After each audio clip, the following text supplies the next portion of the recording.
beberapa waktu yang lalu ada kejadian yang menimpa saudara-saudara kita di Pondok Pesantren Al-Qazini Sidoarjo.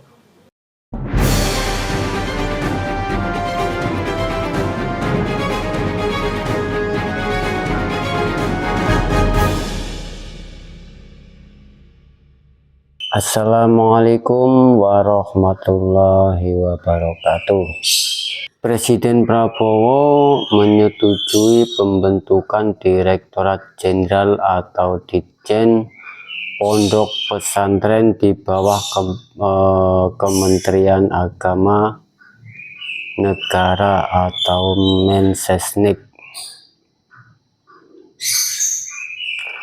Menteri Sekretaris Negara Prasetyo Hadi mengatakan langkah ini merupakan bentuk perhatian besar terhadap lembaga pendidikan berbasis keagamaan di Indonesia. Menteri Sekretaris Negara Prasetyo Hadi menegaskan pembentukan Direktorat Jenderal Pondok Pesantren merupakan bentuk nyata perhatian Presiden Prabowo Subianto terhadap dunia pesantren dan para santri di Indonesia.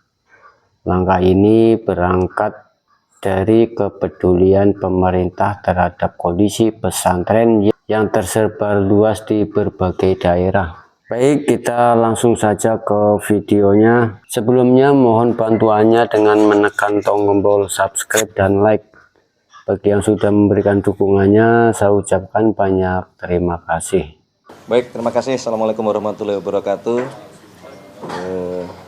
Pada sore hari ini kami mewakili Bapak Presiden dan mewakili pemerintah ingin menyampaikan dan mengucapkan selamat Hari Santri tahun 2025. Semoga Hari Santri yang kita peringati bersama-sama membawa keberkahan bagi kita semua.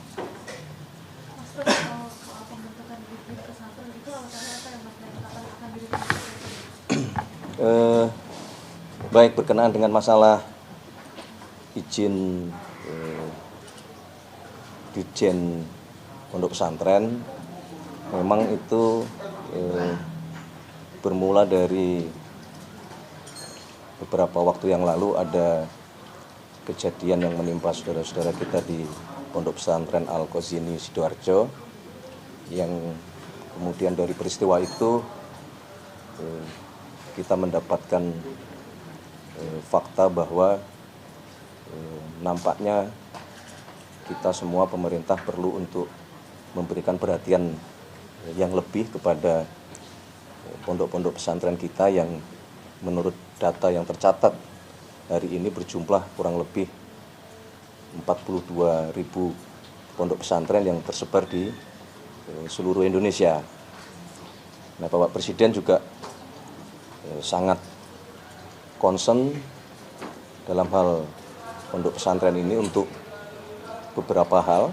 Yang pertama berkaitan dengan masalah keamanan bangunan-bangunan pondok pesantren, yang dari data banyak bangunan-bangunan pondok pesantren kita yang belum melalui prosedur untuk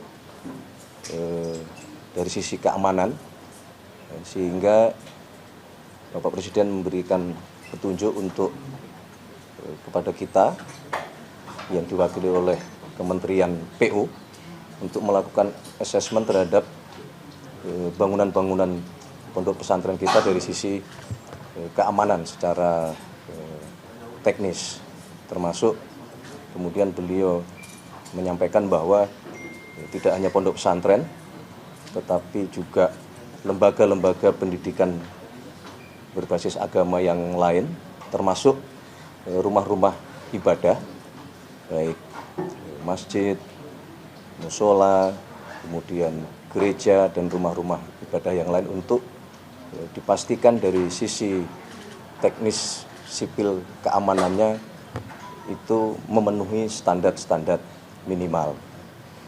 Kemudian juga Bapak Presiden menaruh perhatian selain berkenaan dengan masalah bangunan fisik, tentunya terhadap proses pendidikan, karena bagaimanapun dengan jumlah pondok pesantren kita yang cukup besar, kurang lebih ada 16 juta santri yang Bapak Presiden menghendaki untuk proses pendidikan juga dilakukan perhatian untuk membekali para santri selain ilmu agama juga ilmu-ilmu pengetahuan berbasis teknologi, termasuk ilmu-ilmu ekonomi, supaya harapannya para santri di dalam menghadapi masa depan di kemudian hari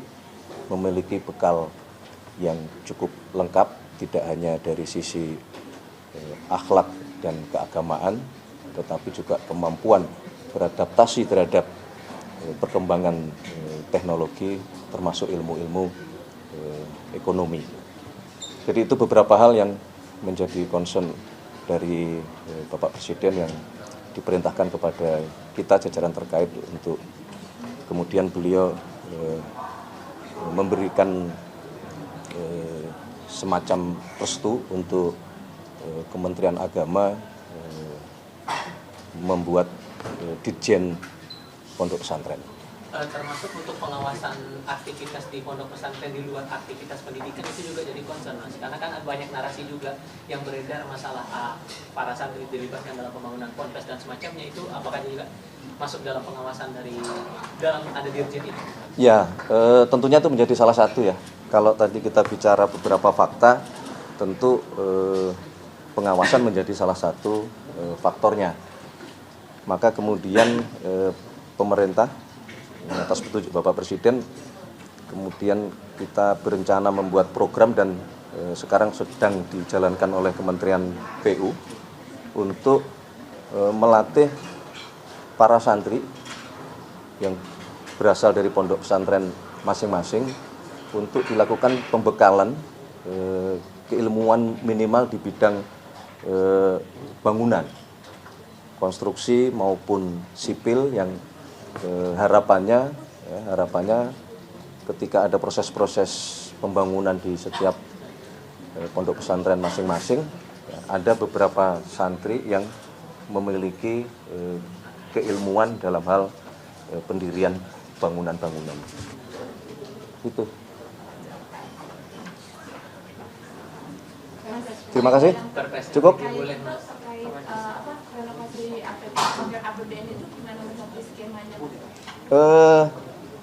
Tentunya begini, kalau berkenaan dengan masalah APBN, nanti dengan dibentuknya Ditjen Pondok Pesantren, nanti akan coba kita hitung bersama-sama dan kita inventarisasi bersama-sama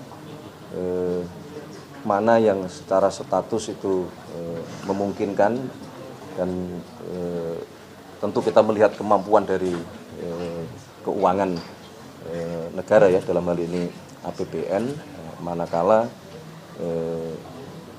yang berkenaan dengan proses-proses pembangunan itu akan dibebankan kepada APBN. Jadi nanti kita tunggu, kita hitung bersama-sama dulu. Itu untuk seluruh pondok pesantren atau hanya pondok pesantren di daerah-daerah tertentu aja? Justru itu yang sedang nanti kita identifikasi, kita verifikasi, kita lihat datanya.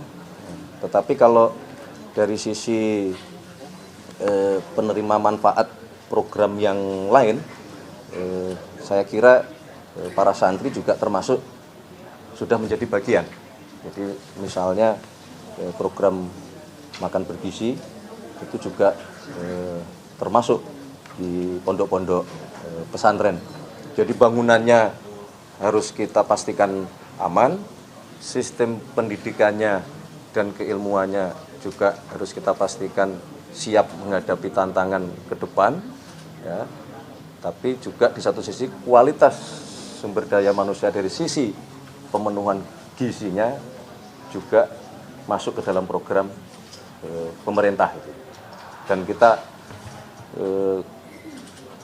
pahami bahwa di banyak pondok pesantren telah berhasil juga mengembangkan ekonomi di setiap pondok-pondok masing-masing. Itu menjadi role model yang kita harapkan di semua pondok pesantren akan dapat mengadopsi dari kesuksesan pondok-pondok yang sudah berhasil. Oke, cukup. Soal MBG Mas mau konfirmasi jadinya kapan nih Mas? Jadi yang mobil mau arahan presiden para menteri. Produksi mau sedang dikebut. Siap. Soal bocoran ini Mas, untuk lokasinya pengelola MBG gimana nih Mas?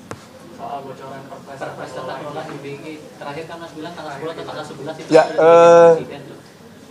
sudah mengenai perbaikan tata kelola sudah hampir selesai, tetapi sekali lagi kita tidak ingin terburu-buru. Ya, kami mohon kesabarannya. Yang paling penting di lapangan proses-proses perbaikan supaya sekali lagi yang kita kehendaki bersama-sama. Ya, Bapak Presiden juga berkali-kali memberikan penekanan bahwa tidak mentoleransi terhadap adanya kejadian karena memang itu tidak kita inginkan. Jadi tunggu sebentar, sabar sebentar. Yang masih dipindahkan soal apa Mas? Yang Perpres MBG itu masih dipindahkan soal apa Mas? Kemarin Pak AGK bilang akan diusulkan untuk jadi PSN untuk proyek mobil nasional. Pak Agus Gumiwang bilang katanya mau diusulkan untuk jadi presiden. Ya, sore ini kebetulan kami ada jadwal rapat untuk membahas, salah satunya membahas hal tersebut. Nanti kami update kalau sudah selesai. Seperti apa sih Mas? Nanti siapa yang megang? Apanya? Skemanya untuk mobil nasional ini nanti yang dipegang siapa sih Mas? Apakah dengan para nantinya ya?